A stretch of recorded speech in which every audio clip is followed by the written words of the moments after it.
I hope everyone who saw my first video found it useful for their professional development. This is my most recent video. Please watch till the end and subscribe to my channel to see more videos from this space. Title: Success and Likability. Most of us are never told about the downside of achievement, that when a woman excels at her job, both male and female coworkers will comment that she may be accomplishing a lot but is not as well liked by her peers. She is probably also too aggressive, not a team player, a bit political, can't be trusted, or difficult. Even though it was not told, women sense this punishment for success. We are aware that it is considered as deviating from expected behavior when a woman acts forcefully or competitively. If a woman pushes to get the job done, if she is highly competent, if she focuses on results rather than pleasing others, she's acting like a man. And if she acts like a man, people dislike her. Most people really want to be liked because being liked is also a key factor in both professional and personal success. However, if a woman seems nice, then she is considered more nice than competent. If a woman is competent, then she does not seem nice enough. Since people want to hire and promote those who are both competent and nice, this creates a stumbling block for women. It makes very difficult for women to reach out the opportunities as equal to men if women act in feminine way. Also, confronting the societal expectations and reaching for those opportunities leads to being judged as undeserving and selfish. It is required to believe in a woman's ability to do the job and get along with everyone while doing it. As these unfair expectations exists, women find themselves in damned if they do, and doomed if they don't situations. Indeed, it is true when it comes to negotiating about compensation, benefits, titles, and other perks. In general, men negotiate more than women. Even though there is little downside that people expect men to advocate on their own behalf, to portray all their contributions in order to be recognized and rewarded, yet there is no harm in asking, as they are men. But women advocate for themselves or point to their own value, there will be certainly an unfavorable reaction from both men and women because of the fact that women are always expected to be concerned with others. On the other side, women could negotiate well, even more successfully than men when negotiating for others, such as their company or a colleague, since these circumstances are not self-serving for women. However, when a woman negotiates on her own behalf, she violates the perceived gender norm. Both male and female colleagues often resist working with a woman who has negotiated for a higher salary because she's seen as more demanding than a woman who refrained from negotiating. There is a saying, think globally, act locally. When negotiating, think personally, act communally. But a communal approach is alone not sufficient. As a best solution, women can get into the negotiations in the form of doing good for others, even as they negotiate for themselves, which will support their position. By definition, all organizations consist of people working together. Hence, concentrating on the team or work group lead towards better outcomes, as communal effort provides huge benefits, as we already know. And the simple reason why concentrating on team is better is that well-functioning groups are stronger than individuals. Also, team which is working together outperform all the time than those don't work together. Perhaps having more women at the top would be beneficial to train our leaders to care more about the well-being of others. Title: Seek and Speak Your Truth. The basic of all relationships, be it personal front or at professional front, is the authentic communication, which is not always easy by nature. People back off from honesty to avoid repercussions. This silence causes all kinds of problems, such as painful issues never get addressed, bitterness or dislike that builds, managers who are unfit gets promoted that fired, and on and on. Being honest in the workplace is especially difficult.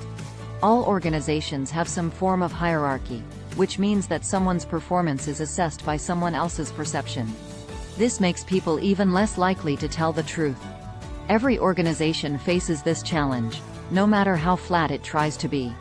When psychologists study power dynamics, people who work at lower level are hesitant to speak out their opinions, views, and tell the truth, which is evident that why women work in professional environment have more fear to speak honestly about what is happening around. Fear of not being considered a team player. Fear of to be seen to be a negative individual. Fear of getting constructive criticism from other, just plain as old criticism. Fear of speaking up, which may grab attention and bring the attack. The fear brought to us which was not lead to sit at the table. Communication works best when it doesn't hurt others' feelings, not brutal, when it is diplomatic. However, speaking the truth without hurting feelings comes naturally to few. For others, it is actually a skill which is acquired. The first step to correct the problem is to be aware of the problem. By having the real knowledge of the problem, we can try adjusting our actions and avoid any consequences associated with it. Still, people rarely seek enough input. Another way to demonstrate authentic communication is to speak openly about our own weaknesses. Sharing emotions builds deeper relationships.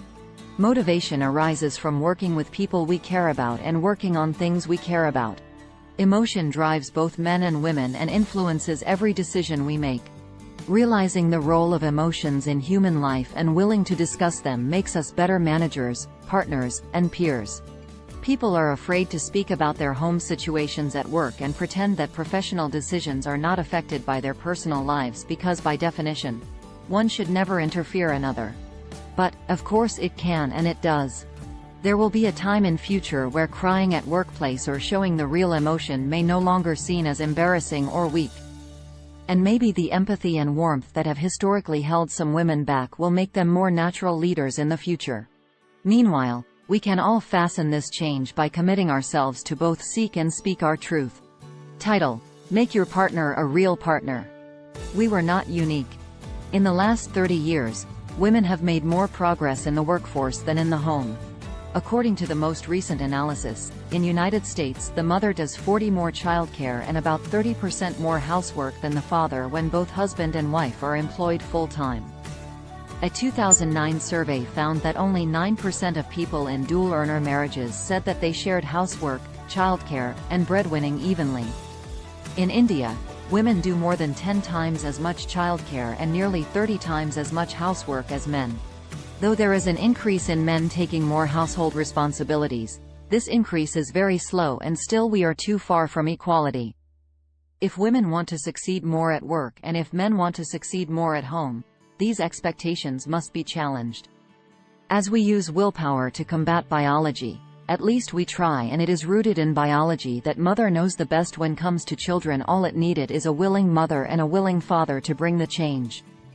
Women must be more empowered at work and the same way men must be more empowered at home. Anyone who wants her partner to be a true partner must treat him equally capable when it comes to family work.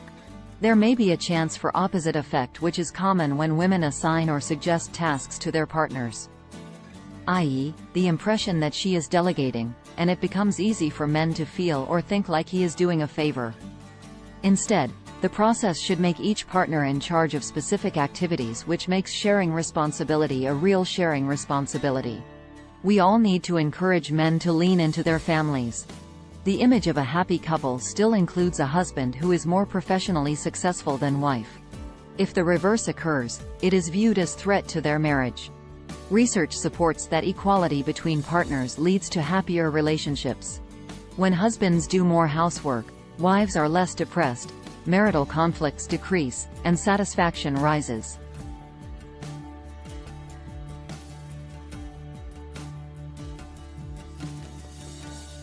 For men, it helps to develop patience, empathy, and adaptability when household work and childcare is shared equally, which in turn benefits in all their relationships.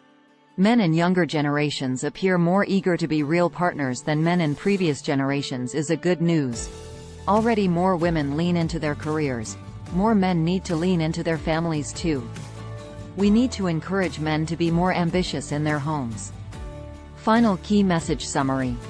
Working together toward equality. Author began this book by acknowledging that women in the developed world are better than ever. Still, the goal of true equality challenges us and more promising. So how do we move forward? First, we must decide that true equality is long overdue and will be achieved only when more women rise to the top of every government and every industry. Then we have to work hard to get there. All of us, men and women, must understand and acknowledge how stereotypes and biases provoke our beliefs. It is time to cheer on girls and women want to sit at the table, seek challenges, and lean into their careers. We are a new generation, and we need a new approach.